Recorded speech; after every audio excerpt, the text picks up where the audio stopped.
Hello, my name is William from 222 Productions, and I am here to talk to you about Sasuke 37. Yes, we're finally going to talk about it.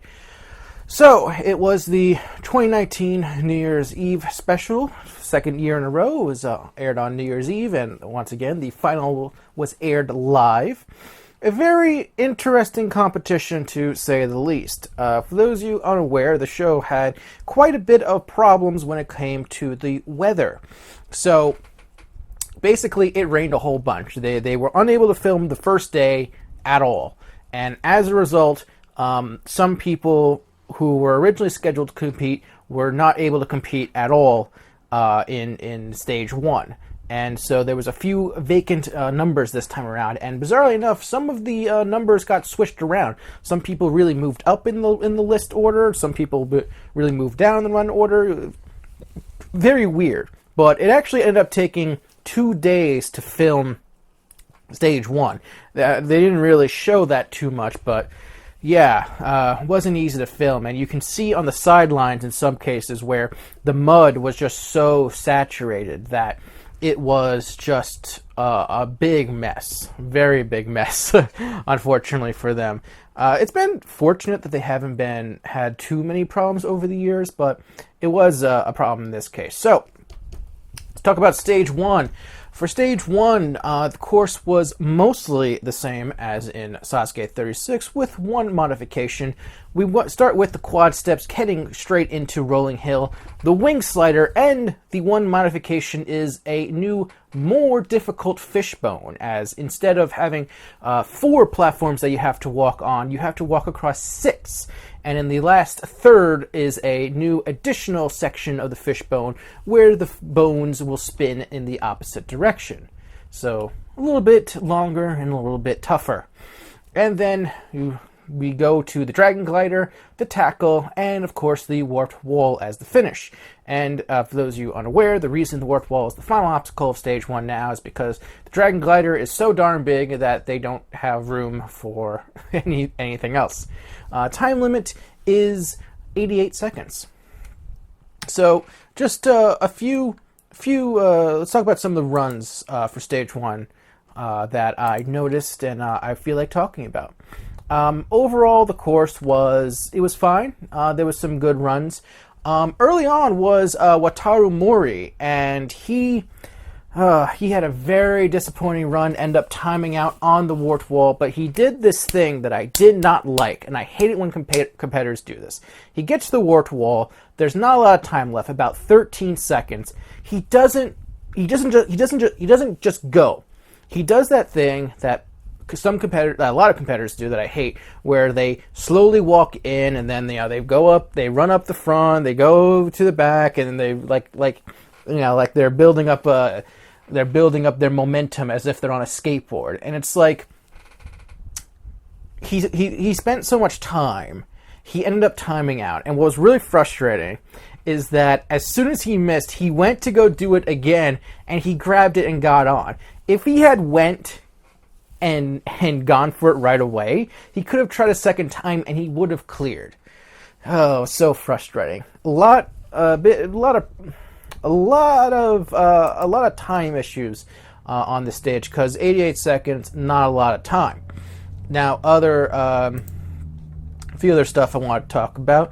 Number 17, Takashi Homa from Bandai. I appreciate the little package that they had where his teammates were holding up walls for him to practice the wing slider. Unfortunately, not good enough, as he still fell there. Also falling there, disappointingly, was Daisuke Masuda. He is the one who's been building all the obstacles. He built his own fishbone, and unfortunately, he was unable to hold on. Very disappointing. It wasn't until we got to the Black Tigers at number 47 where we actually had a clear. Both of Yamada's Black Tigers were able to clear. That was really nice. Really surprising was they gave Tetsuya Tada number 49, which I guess they're sort of giving that Heioki spot of like someone relatively early who can clear stage 1, even though he made it to the vertical limit in the previous tournament. So yeah, but he cleared too. That was nice to see. There was some nice celebrity representation in the show. Exile Tribe had 3 members. 2 of them made it to the Dragon Glider. That was pretty cool. There was some celebrities that it was got a little digested, but it was nice to see him. Wacky, unfortunately, he was back, but unfortunately he failed Rolling Hill. Naoki Ikitani was there, but he failed the Wing Slider. But it was good to see Hyoki again. Get a higher number 60, cleared stage 1. That was nice to see. There was a lot more. They were really trying to push the women a little bit more. It felt like I was very disappointed to see Ayano fail the fishbone. I feel like if that wasn't the case, she probably could have done it. Really would have liked that. I don't know what's been going on with Shinsuke Nagasaki. Ended up failing the fishbone. The failures on stage 2 in the past. It's not the same Nagasaki. It's very disappointing. I hope he gets things in order. But speaking of disappointing and hoping for better, Shingo Yamamoto. So Shingo is the last All-Star to be competing in Sasuke. Now maybe Takada will be returning, but to my understanding, the reason Toshihiro Takada did not compete in Sasuke 37 is because of shoulder issues. If you remember in 36, he injured his shoulder. Apparently, it was still giving him trouble by the time they were filming 37. Shingo, when he passed the fishbone, I was like, as long as he could nail the Dragon Glider, he's good. Because he was looking really good. And then he goes and he messes up the Dragon Glider jump. And I'm just like, oh no. Ugh. How disappointing. That was very, very sad to see. Speaking of disappointing, Ryo Mitachi failing the fishbone after seemingly making a return. He unfortunately fell into some of his old habits. What was not a disappointment was Renee Cassidy. There was a lot of international representation, and unfortunately, most of them did not clear stage 1. It was nice to see the representation, though. They had flags of all the different shows around the world. Renee was the only male international competitor to clear stage 1. Jamie Ron was one of the competitors, and just shockingly, he failed the rolling hill, and I just felt so bad for him. You can tell he was really sad, especially because in his interview he said that he was really sad. He said, "I'm so sad," and I just don't know. The second half of rolling hill, the dismount, he couldn't jump far enough, and he fell into the water. He bounced back into the water. That was sad, man. I was hoping for more. Speaking of sad, very surprisingly to see Kenji Darvish fail the Dragon Glider, and also just shockingly, numbers 99 and 100, Tomohiro Kawaguchi and Yusuke Morimoto both timed out on the warped wall. It's like, what? Two of the best competitors these past few tournaments failing the first stage was very shocking, especially because this tournament, it almost felt like they were gearing up for Morimoto to claim total victory. He made it to the final stage the past 2 tournaments. He got super close last time. It seemed like the time was now, and it didn't happen. What was very nice to see was Yuji Urushihara clearing stage 1. He seemed in good form, and Jesse Graff was able to clear stage 1. And there was a bit of a weirdness with the timer, to my understanding. They had to CGI some smoke hilariously. No big deal. But I was very surprised at the ending of this first stage. And what was also surprising is what happened to the second stage. So The second stage is mostly the same, but what happened was the new first obstacle was supposed to be the rolling log, which I actually like as an idea for having as the first obstacle for stage 2. But the problem is that because of the rain, the log wasn't working properly. They couldn't get the obstacle to work properly, and it kept getting stuck mid-track. Now, I think part of the reason is the actual sides had like material on it that made it more, I guess, that made the log stick more. It was very much an A&W style rolling log, not necessarily the classic Sasuke style rolling log. But it was really disappointing to not get to see it. So we had this awkward thing for stage 2 where instead everyone started at the salmon ladder, just at the bottom of the landing area for what would be the rolling log. And everyone just starts there, and it's like 3, 2, 1, make your way up the salmon ladder as the first obstacle. Very bizarre indeed. But the course, the rest of the course was the same. It was, salmon ladder up, salmon ladder down, spider walk, spider drop, backstream, reverse conveyor belt, and wall lift. Stage 2 needs a change. It just does. It's been the same thing for so long. It's not fun to watch anymore, quite frankly. It's bland, it's dull, it needs a facelift. It needs something different. And honestly, I mean, the rolling log, it was a nice change, but the first obstacle was not the obstacle that needed the change the most. Quite frankly, that area where the spider walk is the area that needs to change the most. Salmon ladder needs to be changed. I know they have issues because TBS health and safety is way more strict than it is in America or what it used to be on Sasuke. But something needs to change. This stage is bland. But we ended up getting 10 clears in stage 1. And of those 10, only 2 of them failed. And I think that's another thing, is that the clear percentages have been so high. Actor Koji Sakakawa and Yusuke Suzuki, who is a high school principal, both failed early on the course. And so everyone else cleared. One thing that is notable is that Jessie Graff officially became the final woman to take on stage 2 in Sasuke history, because she was number 98, which I believe is the highest number a woman has ever gone in Sasuke. And because 99 and 100 both failed, she gets to go last. So for the third stage, the course was mostly the same, but with one major difference.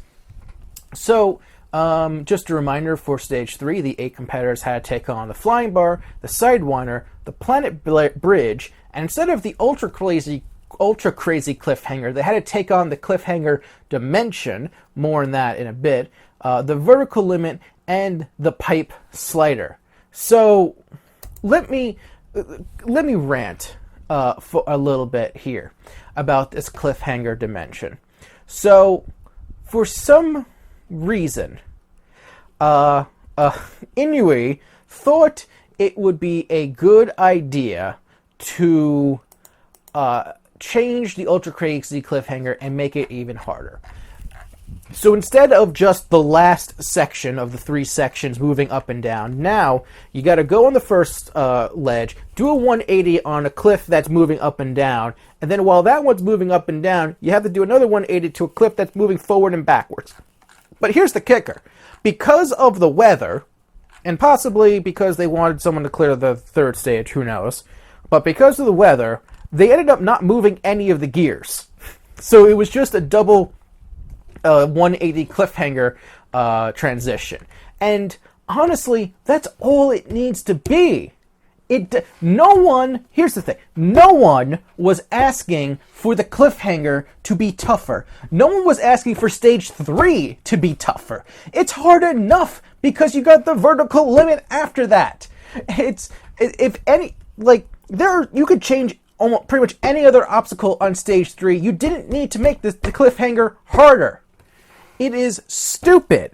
And here's the thing. Inui has said online and in interviews and stuff, it's like, oh, we want to change the course more because, like, you know, but we don't have the money to do so. It's not in the budget. Budget this, budget that. But, like, here's the thing, dude. You keep making new obstacles that have additional motors and stuff. You added, like, the fishbone required another motor. The cliffhanger dimension required another motor and, you know, hydraulics and stuff like that. You know, how is it really that expensive to just not include a motor and instead build a new obstacle out of wood and metal? Like, that doesn't move around by electronics? Is that really so hard that you have to... Really? Is that really so difficult? Like, come on, man. Use some creative juices and make something new with your budget. It doesn't have to have a moving part. No one was asking for a change in the cliffhanger dimension. It just wasn't.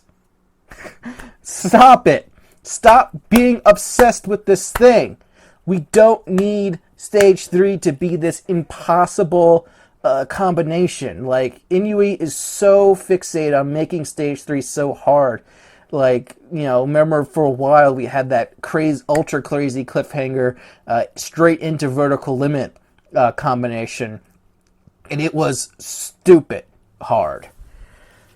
I mean, the hilarious thing is that you still had, let's see, 1, 2, 3, 4, 5 of the 8 people still failed the cliffhanger dimension, even with nothing moving. That should tell you that it doesn't need to move. It's hard enough as it is. Stop it. Please, stop it. Get help. Anyway, much to our surprise, and I alluded to, you know, surprise with Tetsuya Tada being so low on the numbers, but he ended up clearing the 3rd stage. It's like, holy cow. Very, very surprised to see that. And then also surprised was Rene Cassily from Germany. His first time on Sasuke makes it to the final stage. Very few people can say that they made it to final stage on their first try. I'm pretty sure Jordan Jochev is the last person to lay claim to that. And that was in Sasuke 7, I want to say. I'm gonna hear it if it is not 7. But it is just... It was so nice to see. Actually, what was really surprising with Rene was how easy he made the pipe slider look. So, just he's on the pipe slider. He's never done it before, but he just... I think his height definitely played a bit into it, but he just easily did the pipe slider. It was nice to see. It was nice to see him. He was able to grip his way through that vertical limit, and he was he was able to clear it. And we almost had a third. Yuji Urushihara, my God. This man was back in form. Like Yuji, he's had a rough few years on Sasuke. This was Yuji back in full form. He made it to the pipe slider, and then in just a true heartbreaking fashion, the pipe slid off the rails as soon as he dismounted from the rest bar. And the water, honestly, the rain might have had a factor into it. I don't know how well protected everything was from the water that was coming, because it was misting and stuff. Like I said, rain was a big issue for this tournament, but it was so nice to see him do well, but so heartbreaking to see him fail this pipe slider in that fashion. Anyway, like I said, just like in stage 2, Jessie Graff, last person to take on stage 3, first woman to be the last person to take on stage 3. She tried her best. She couldn't complete the cliffhanger dimension, couldn't do the first transition. Basically, ended up failing the exact same place she failed last time. But it was good to see her do well. And so just to recap, the 6 people who failed the third stage was Yoshiyuki Yamamoto, Yoshiori Issa, Masashi Hioki, Jun Sato, Yuji Urishihara, and Jesse Graff. And basically, with the exception, except for Yuji, everyone failed the cliffhanger. Yuji failed the pipe slider. And so that brings us to our live final stage featuring Tetsuya Tada and Renee Cassidy competing in that order. And what was interesting was that once again, they did it live. I was interested to see how they were going to handle everything, handle 2 runs. They ran everything pretty well. Watching the live footage, they spaced them. Didn't feel like there was too much waiting time in between the 2. Unfortunately, they both failed the final stage. They both failed the salmon ladder portion of the final stage. Because for those of you who are maybe watching this first time, the final stage is spider climb into a salmon ladder into a rope climb. 45 seconds to do the whole thing. 8 meters, 7 meters, and 10 meters respectively for the 3 sections. And unfortunately, Tada, he kept getting hung up and crooked on the salmon ladder. Ended up timing up. And unfortunately for Renee, he fell off the ladder. He dislodged the ladder from the bar from the ladder itself. And I hope Renee gets another chance. He did a great job, quite frankly, just a great performance by the man. I hope they give him another chance. With everything going on in the world, who knows? I don't know, but I hope he gets that chance. Overall, Sasuke 37. It was a weird one. I mean, I liked it overall. It was enjoyable. It's been more enjoyable than some of the post Morimoto victory Sasuke's have been. But I think between 36 and now 37, it's been overall pretty good. It was a weirdness with everything because of the weather. Basically them having to discard an entire obstacle and another in stage 2, and then an obstacle in stage 3 being heavily nerfed from its original design. But it ended up being better in that way because the cliffhanger dimension did not need to be harder. You did not need a harder cliffhanger. No one was asking for a harder cliffhanger. I certainly wasn't. But overall, it was still enjoyable. I'll say it before, and I'll say it again. Stage 2 needs a change. It needs something else. It just does. And I think that is the biggest thing that the show needs. You could always try to freshen up stage 1. And maybe stage 3, that's for obstacles not called the cliffhanger. Final stage is pretty much perfect as it is right now. And I hope that even between everything going on, that when they film Sasuke 38, which as of the recording of this video has been confirmed, I hope that the competitors who failed stage 1, such as Morimoto and Shingo and people like that, they come back and they beat the first stage and they do even better. And I'm hoping for the best for all of them. But yeah, overall, Sasuke, pretty good. Pretty good. All right.